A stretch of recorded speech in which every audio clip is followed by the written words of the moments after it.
go ahead and tell you, I enjoy reading books. I really do. In fact, I enjoy reading so much, I try to own and read as few books as I possibly can.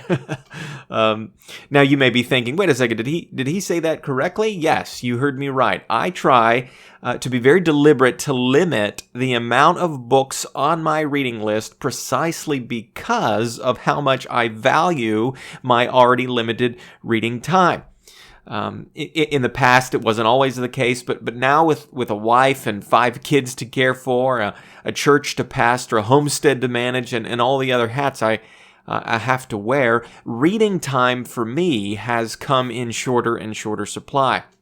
All the while, the stacks of unread books, and not just stacks, but literally entire sets of shelves of unread books that I've had a desire to read, or that have been recommended to me to read, has been something that has gradually continued to grow over the years. I don't know if you can relate to that problem. Whether they came from the bookstalls at conferences or as gifts from friends and family or from the, the clearance tables at Barnes & Noble, I was in the habit of collecting books twice as fast as I could read through them.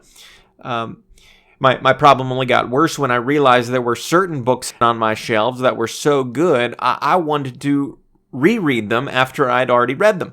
In some cases, there were a select few I felt deserved not only a second pass-through, but potentially a third and a fourth read.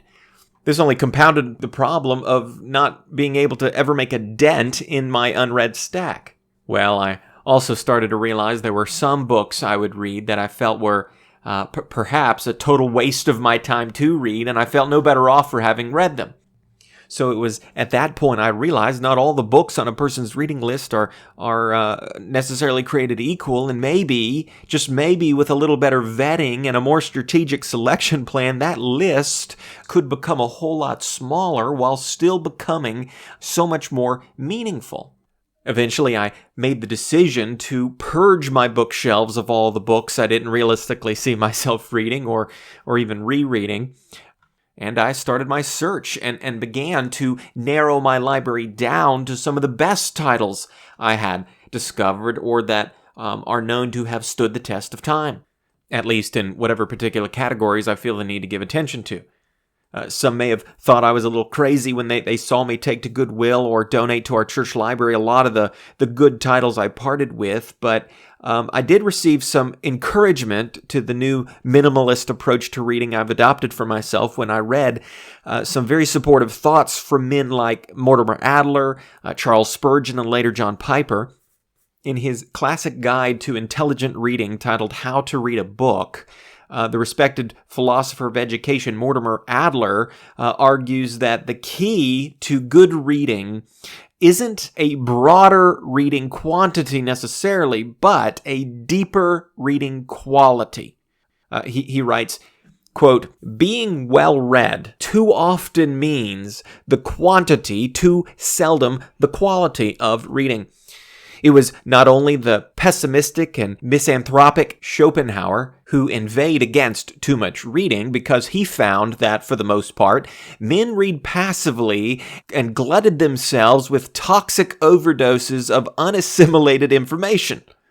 Bacon and Hobbes made the same point. Hobbes said, "If I read as many books as most men, I should be as dull-witted as they." Bacon distinguished between books to be tasted, others to be swallowed, and some few to be digested. When we speak of someone as well-read, we should have this ideal in mind.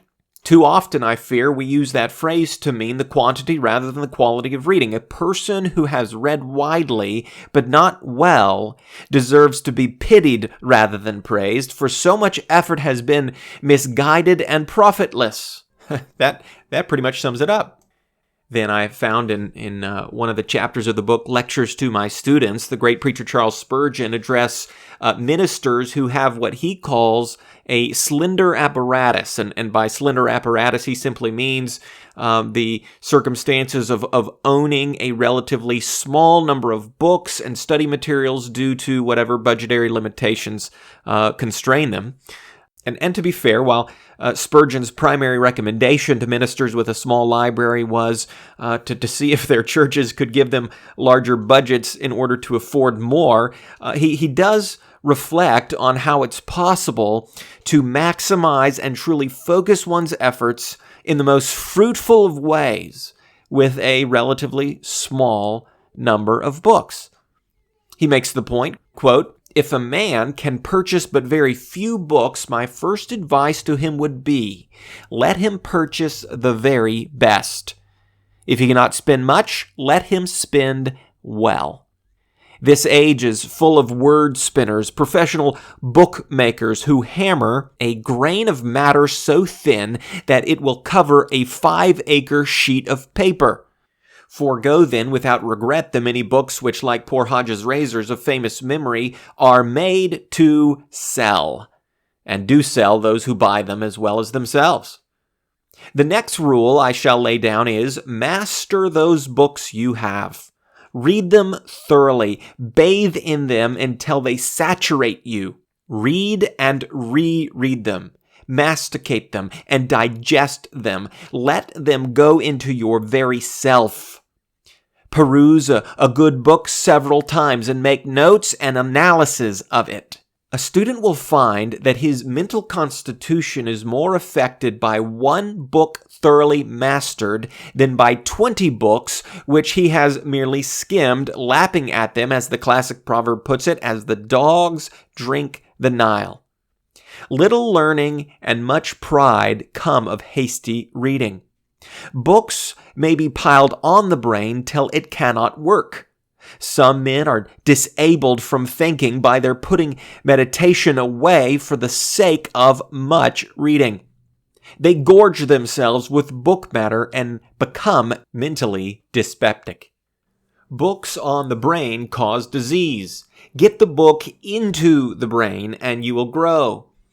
In Disraeli's Curiosities of Literature, there is an invective of Lucian upon those men who boast of possessing large libraries which they either never read or never profit by.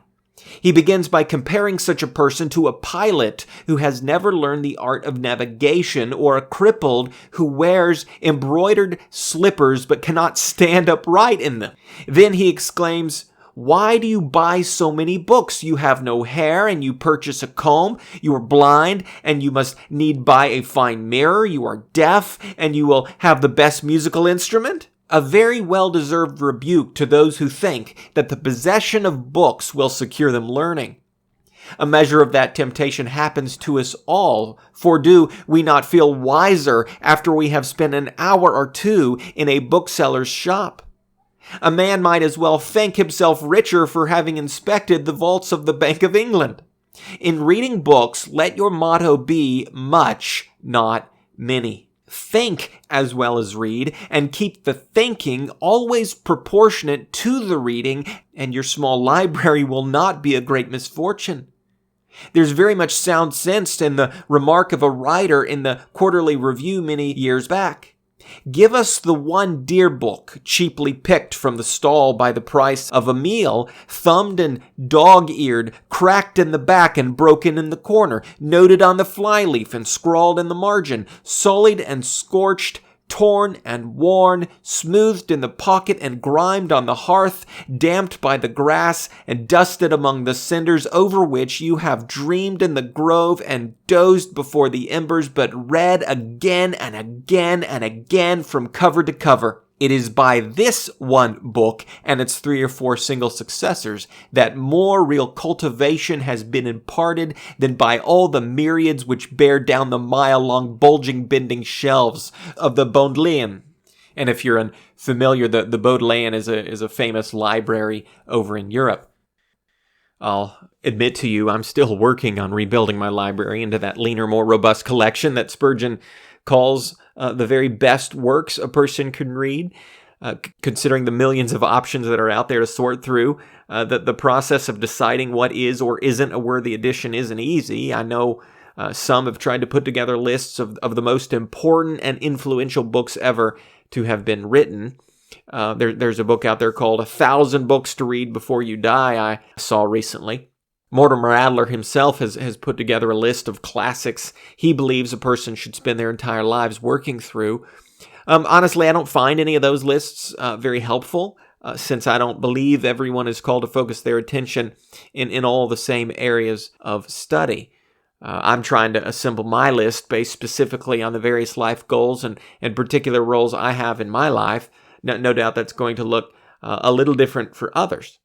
All that to say, finding that narrow selection of whatever books are most worth it for me to read, and not only to read them, but eventually to reread them and perhaps even to reread them again after that to the point of mastering them, as Spurgeon and Adler talk about, is something I see the value of doing. A few years after I had decided to take Adler and Spurgeon's advice, I was encouraged again when I heard John Piper echo similar sentiments in one of his Ask Pastor John podcasts. The title of the episode was, How Do I Choose Good Books and Grow My Library? And in that episode, I like what he said. He said, quote, "Let me stress that I don't think reading many books is important. Not for the average person anyway. Maybe for the scholar, but not for the average person. Reading good books, solid books, non-sudsy books, substantial books is really important. And reading them well. If you wonder what I mean by reading really well, one place to start is Mortimer Adler's How to Read a Book. Isn't that ironic? He says, this isn't a new book. I read it for the first time after my college days. Oh, I wish I'd read that book even earlier, but I'm so glad I read it in my early 20s. If you want to go deep with how you read, you'll be inspired and helped by that book." He went on to say, "Beware of reading for quantity to impress anyone, but read for your soul." I thought that was really helpful. I'm sure there are those out there, of course, the scholarly type who are a lot smarter than me and who can read large numbers of books and retain all they read. Unfortunately, that's not me. I'm more of an average intelligence kind of guy when it comes to what my brain can handle. And knowing the limits of what I can retain, I have found the benefit of taking this approach.